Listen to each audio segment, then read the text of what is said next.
तो hello guys, आपको एक और नए वीडियो में स्वागत है। दोस्तों, बीएसएनएल के बारे में मैं फ्री इंटरनेट देने के लिए एक वीडियो बनाऊंगा, जो आप लोग देख लेना। बहुत जल्द आने वाला है। और वीआई वोडाफोन वालों के लिए भी जो इंटरनेट कनेक्ट नहीं हो रहा है, वो उसका सॉल्यूशन वीडियो भी लाऊंगा। तो दोस्तों, देखना मत भूलना।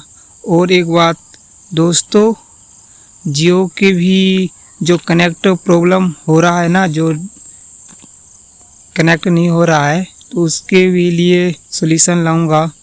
तो दोस्तों, वीडियो में बने रहना, इंतज़ार करना और सभी दोस्तों के पास शेयर कर देना और मुझे सब्सक्राइब करना मत भूलना दोस्तों। चलिए दोस्तों, मिलते हैं अगले नेक्स्ट वीडियो में। तब तक जय हिंद।